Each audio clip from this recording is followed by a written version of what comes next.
Hi all, happy Friday.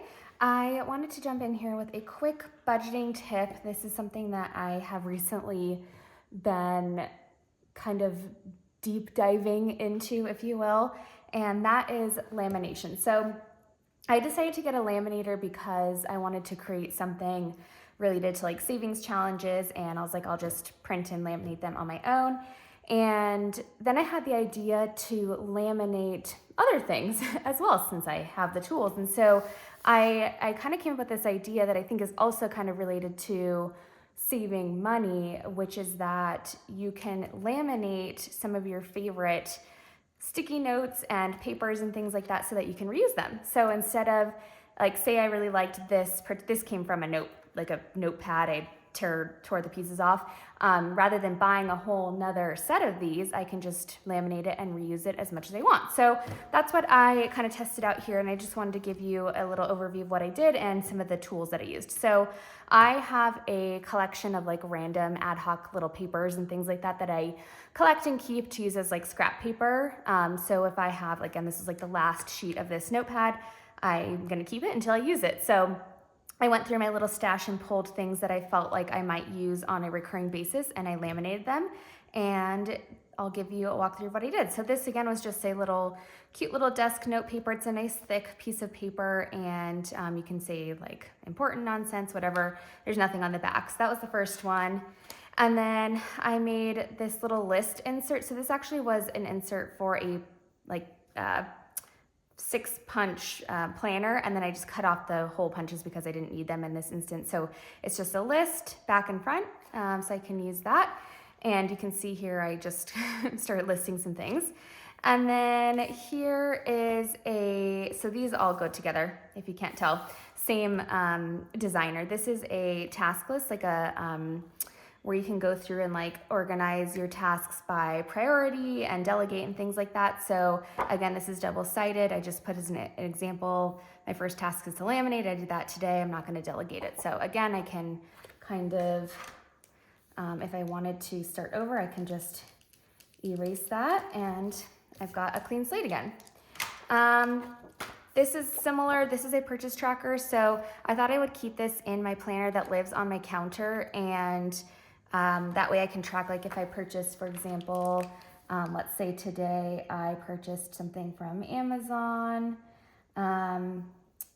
make it a miscellaneous category, and then let's say it was $12, I don't know. Then that way I can check, like, cross it off when I receive it, because a lot of times I'll buy a lot of things and I don't know when I've received it. So that should be pretty handy. And I just wanted to know, I know these obviously aren't perfect, but I still think it is a fun way to be able to reuse things. And then last up, I have a couple of sticky notes. So this is an appointment sticky note that I got from Cloth and Paper. I think it's so cute. And I think a lot of people are like this, but I certainly will hold off or like hoard things that I think are cute, and I won't use them because I don't want to waste them. So this is another way, like, I can use it and it's reusable. So it just says date, time, where, to, and why. And I like put one on each side so that it is double-sided. The other note is the dry erase does come off pretty easily, so you have to be pretty careful with it. But you could, like, you know, put this onto your refrigerator with a magnet or something. And then the last step I did was this cash breakdown. So I did the same thing where I just put two back to back, and this is just something where I can write down what cash I need. I just put a random example here so I can take this with me, or maybe even take a picture of it when I go to the bank. And this again was a sticky note. And as a note, this is actually a really bad quality sticky note deck that I hate bad sticky notes. So when I pulled it off of its deck, it was kind of all like not really sticky anymore and like curling. And so that's another good thing about laminating, is that it's no longer kind of like a weak paper. It's a nice thick laminated paper. So there's that. So yeah, that is kind of my example of what you could laminate. And then in terms of tools, so I got this laminator. It's the Bonsai L418C. I just got it from Amazon. I think it was like $20 on sale.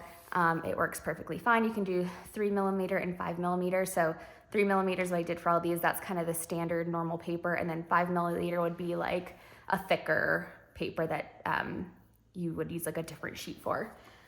So there's that. And then I got these extra thermal laminating pouches. I got a bunch of them. Again, these are the 3mm thickness paper, so I'll just use those as I need them. And this is what it looks like. It's just this little like kind of like half sealed paper thing, and you would just open it up like this until you get to that seal, and then you'd put whatever, like the actual paper, not laminated, in like that, and you go like that, and then you feed it into the laminator, and it takes like, I don't know, a minute, 2 minutes to seal. I usually go through mine twice because I'll put multiple things in one sheet so I don't waste it. But yeah, that works really well. And then of course a dry erase marker. This is the only one that I have right now, so it's kind of thick as you could see from my writing, but dry erase marker is critical. And then also highly recommend a cutter like this. You can get much nicer ones, but this is just kind of a cheaper one where after I took like the fully laminated sheet, I put it into here and then just like trimmed it with this so that it was not too much lamination and it had like straight cuts. Again, you could just use regular scissors, but I highly recommend this. And then in terms of other things that I would recommend, I just jotted down here, I would get a little corner cutter. So these are pretty sharp corners just by how it gets cut and because of the laminating like plastic. So you can get little like rounded kind of like snap cutters. So I want to get one of those from Amazon. I think it's like $5. And then I would get thin dry erase markers. Again, this one is pretty thick and I don't like to write with a thick marker, especially like this. Like you can't really like fit a lot in one line. So I would get thinner markers that you get. You can get like a 6-pack for like $6 on Amazon. So that is it, my quick tips and tricks on budgeting. I hope you found that useful, and thank you so much for watching, and I hope you have a great day.